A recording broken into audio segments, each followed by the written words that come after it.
Just a few words about this evening's feast.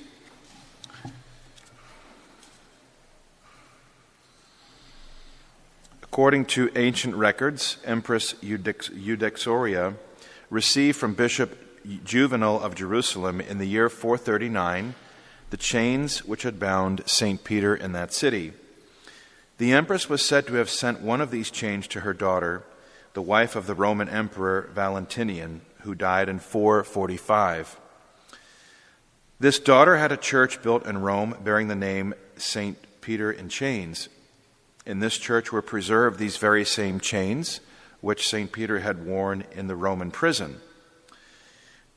Eudoxia brought the Jerusalem chain to Pope Sixtus III, and it was united with this is going to sound a little bit like a legend, but tradition tells us that the chain was brought to the Roman chain, in other words, bringing the one from Jerusalem to Rome, and as a result, the two chains miraculously bound together.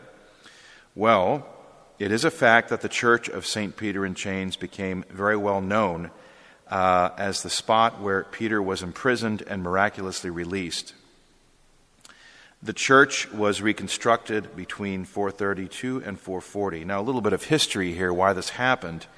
After Herod had beheaded the Apostle James, and he had seen that the Jewish population approved of this, he had St. Peter imprisoned. So Herod was what you'd call an apostate Jew. He was not really a real practicing Jewish man. But the Romans imposed him over Palestine, and he wanted to give the impression that he was one of the Jewish people. So to impress them, he had James executed and then Peter imprisoned. And this met with the approval of the locals. Because as you know, in the early church, there was obviously a lot of opposition to what the apostles were preaching. So he upheld, that is Herod, the customs of the people, and he began persecuting the Christians. And so he did this at a time when all of the Jewish people were gathered together in Jerusalem for the Passover.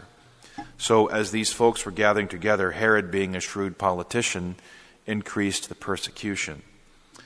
So true to expectation, the beheading of James made the people feel something of their old national pride, and they extolled their new king, transferring to him some of their dreams about reviving their former glory. So to encourage this attitude towards himself, Herod took St. Peter into custody, even though this was based on false charges. So in this state, the affairs of the infant church had no recourse but to prayer, and the faithful prayed without interruption for their imprisoned bishop.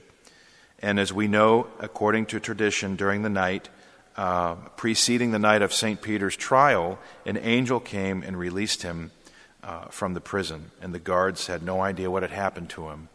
So this is a great feast of the church, and we're asking the Catholics of the world to pray especially now for those Christians being persecuted in Iraq. And I've been thinking about this a little bit today, and I'd like to give us something to think about. The only force in the world, in the history of the world, that has ever been able to defeat Islam is Christianity. And we look at the Crusades through the lens of political correctness, and we say, how horrible. Yet these Christians who came from Europe were fighting for the survival of Christianity in the Holy Land. Yes, there were things that happened during the Crusades that were very unfortunate. For example, the one crusade where the European Christians sacked Constantinople, which was already a Christian city. Hence we have, you'll never hear the end of that from the Orthodox. So you came and you wrecked our city. But the only force that's been able to fight and defeat Islam is Christianity. Now, why is that? Muslims, for the most part, if they're serious, like these ones in Iraq right now who are causing all of this destruction, are willing to die for their faith. And there's very few things in life that people are really willing to die for, if you think about it. No one is going to die for secularism. Ergo, the United States and Europe, which are now secular states, are not going to come to the defense of fellow Christians. No one's going to die for atheism. But people will die for the truth. And hence, in centuries past, when you had Christians going to these lands controlled by the Muslims, it was life or death. And many of these who went knew they had a very good chance of dying. And the Crusaders were like everybody else. Some were saints and some were sinners. But they went to fight for a worthy cause, and the Pope would grant them, great graces and indulgences for doing this. And we look on this today and say, well, how could they have done this? Well, Islam is a pretty wicked religion. It is not a religion of peace. Okay?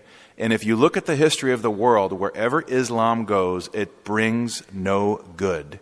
And it brings no life. It brings only destruction. A perfect example is North Africa, which at one time, under the Romans and under the blossoming of Christianity, was the breadbasket of North Africa. And when Islam took over, it's now a desert. So when you meet someone who's a good, kind Muslim, they're probably not practicing Islam. Okay, I know that's a harsh thing to say, but I knew some wonderful friends in college who were... You ever heard the term a Jack Mormon? A Mormon who drinks and smokes? They're really not practicing Mormonism. Well, these guys were Jack Mormons. They really weren't practicing Islam, and they were great guys. But I'm glad they weren't serious Muslims. So this situation is very dire. And this group that's trying to form this caliphate in Iraq and Syria is a lot of bad things are happening. So tonight we offer this Mass in addition to all of the intentions we're praying for. Number one, for those Christians and for the other people who are just laboring under this horrible situation in Iraq, and also for the situation in Israel as well. But and that will be also the intention of our Holy Hour, because St. Peter was imprisoned, but he was miraculously released through the prayers of the early Christians. And so we, in turn, can pray for our fellow Christians who are laboring right now under these horrible circumstances in Iraq. So please keep those folks in your prayers. Thank you.